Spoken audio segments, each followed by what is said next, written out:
Welcome to The Terrible Take, a daily segment telling Steelers Nation what's on our mind. I'm Bryan.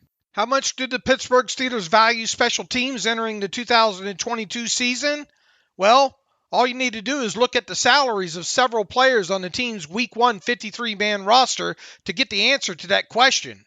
To dive a little deeper into this topic, safety Miles Killebrew, fullback Derek Watt, running back Benny Snell Jr., and inside linebacker Marcus Allen were four of the Steelers' top special team snap getters in 2021.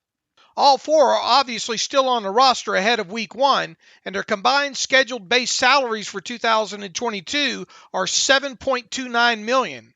Oh, with me just mentioning Allen, let the record show that the Steelers cut him as part of the team's initial 53-man roster construction, only to sign him back a few days later.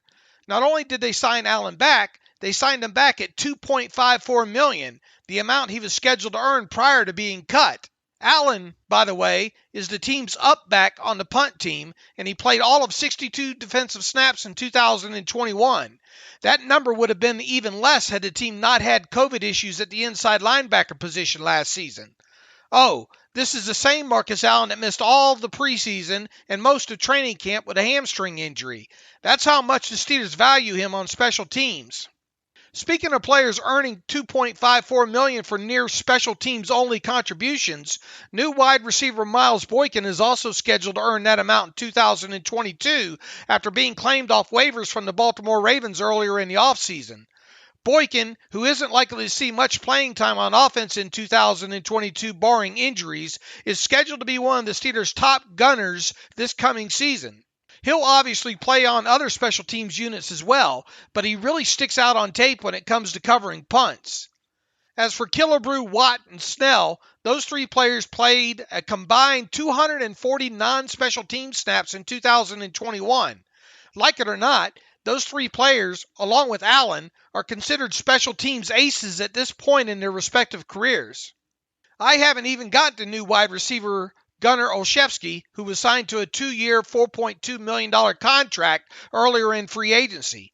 He's now set to be the Steelers' main kickoff and punt returner in 2022. Like Boykin, Olszewski isn't likely to receive much offensive playing time in 2022, barring injuries, of course. So, what's the best way to wind down this take? Well, the 2022 Steelers certainly aren't going to be many people's favorites to win the AFC North this season. Heck, there are a lot of people who think they might just finish last in the division and with a losing record, something that hasn't happened since before Mike Tomlin arrived. I've got to be honest, even I have a tough time seeing this 2022 Steelers team winning more than 9 games. If, however, the Steelers are to win 9 or more games in 2022, I would envision big plays on special teams playing a big role in such a thing happening. Just remember back to the team's Week 1 game last season against the Buffalo Bills. A blocked punt turned the tide in that game, and it went a long way in helping the Steelers upset the Bills on the road. With so much attention and money being paid to special teamers on the Steelers' 2022 roster, I bet head coach Mike Tomlin is expecting Danny Smith's unit to change the tide in more than just a few games this coming season. We'll soon find out. Be sure to follow us at SteelersDepot.com and check out episodes of The Terrible Take every day at 5 p.m. Eastern Time. And check out The Terrible Podcast with myself and Alex Kozora every Monday, Wednesday, and Friday.